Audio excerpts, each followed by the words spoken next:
মানে বহুমাত্রিক শিক্ষা গ্রহণ করতে পারে বাংলাদেশের মানুষ যেমন যুগে যুগে শিক্ষা গ্রহণ করেছে। তার কবিতা, তার লেখনী, তার সাহিত্য, তার গান আমাদেরকে বিভিন্ন সময়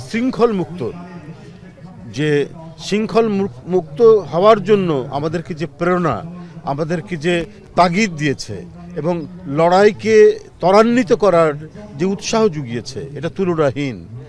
আমাদের জাতীয় কবি কাজী নজরুল ইসলাম, আমরা দ্রোহের সময়, আমরা অত্যাচারীর শৃঙ্খল ভাগতে, আমরা হাসতে হাসতে তার গান গাইতে গাইতে আমরা কারাগারে গেছি, আমরা মিছিলে গেছি, আমরা তার গান গাইতে গাইতে আমরা স্লোগান দিয়েছি।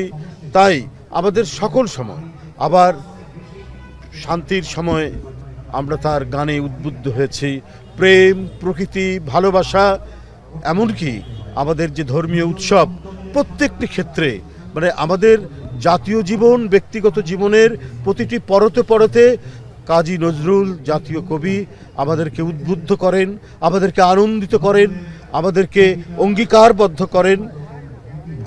এবং সেই কারণেই নজরুল আজও অত্যন্ত শুধু অপরিহার্যই নয়, অত্যন্ত প্রাসঙ্গিক। আজকের চলমান যে সংকট, রাজনৈতিক সংকট বা নানা সামাজিক সংকটেও নজরুল আমাদেরকে এখনও এত বেশি প্রাসঙ্গিক যে আমাদের এগিয়ে যাওয়া এবং যে কোনো ধরনের আমরা আগ্রাসনের মুখে, এই আগ্রাসন থেকে মুক্ত হওয়ার সকল অঙ্গীকার এবং সংগ্রামকে এগিয়ে নেওয়ার জন্য নজরুলের গান, কবিতা, লেখা, প্রবন্ধ আমাদেরকে উদ্বুদ্ধ করে যাবে, আজীবন উদ্বুদ্ধ করে যাবে।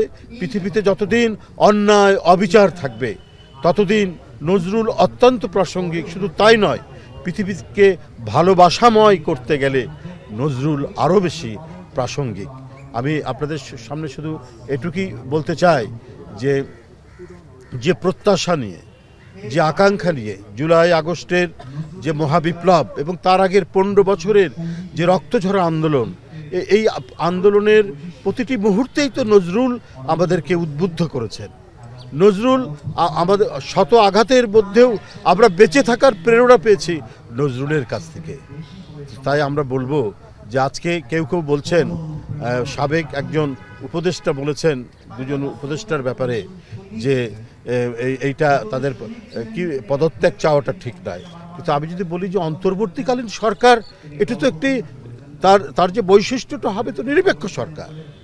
এই সরকার যদি কোনো একটি বিশেষ রাজনৈতিক দল গঠন করার ক্ষেত্রে তাদেরকে কি বলে যে মানে পানি সিঞ্চন করে সে চারাগাছ থেকে মহিরুহিতে পরিণত করার দায়িত্ব তো অন্তর্বর্তীকালীন সরকারের নয়, বরং তারা নিরপেক্ষভাবে দায়িত্ব পালন করবেন।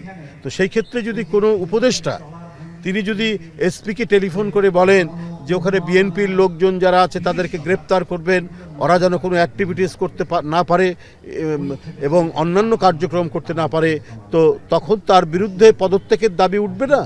নিশ্চয়ই উঠবে।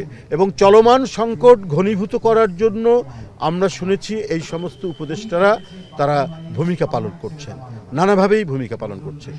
ডক্টর মোহাম্মদ ইউনূস তিনি তো সম্মানিত মানুষ, সবাই সম্মান দেখিয়েছে এই সরকারকে। যারা আন্দোলনে রত ছিল, যারা আন্দোলন সংগ্রাম করতে গিয়ে যাদের সন্তানেরা হারিয়ে গেছে, ক্রস ফায়ারের শিকার হয়েছে, যারা পৃথিবীতে নেই, এই 15 বছরের দুঃখ বেদনা সমস্ত কিছু ধারণ করে যখন স্বৈরাচারের পতন হলো, ফ্যাসিস্ট যখন পালিয়ে গেল, তখন ডক্টর ইউনূসকে তো আমরা সবাই সমর্থন জানিয়েছি। কিন্তু এই সরকারের ভেতর থেকে যদি পার্টিজন দলমন্যতার আমরা যদি আভাস খুঁজে পাই, বৈশিষ্ট্য খুঁজে পাই, তো সেখানে তো আমাদের প্রতিবাদ করতেই হবে। কেন কুমিল্লার উপদেষ্টা, আমরা নিজে, শুধু আমরা না, আপনি এলাকায় আপনি শুনবেন যে মুরাদনগর হচ্ছে সেই উপদেষ্টার বাড়ি, এবং তিনি এসপিকে ডেকে বলছেন যে এখানে বিএনপির লোকজনদের গ্রেপ্তার করানো যেন দাঁড়াতে না পারে। তো তাহলে তো শেখ হাসিনার আমলেরই পুনরাবৃত্তি হচ্ছে। আপনার সেখানকার যে এমপি ছিলেন, আগের এমপি এবং মন্ত্রী জনাব কায়কোবাদ সাহেব, তিনি বারবার রিং করে বলছেন যে আপনারা কিছু বলেন, এটা কি ধরনের কথা? এখন তো মুক্ত পরিবেশ থাকবে, এখন তো শান্তিময় পরিবেশ থাকবে। এখন কেন সরকারের যারা পরিচালনার সাথে আছেন তারা কেন এই ধরনের একদম পার্টিজান ভূমিকা, বিতর্কিত ভূমিকা পালন করবেন? এই ধরনের ঘটনাগুলো বিভিন্ন জায়গায় আমরা দেখতে পাচ্ছি, আমরা প্রশাসনের বিভিন্ন ক্ষেত্রে দেখতে পাচ্ছি।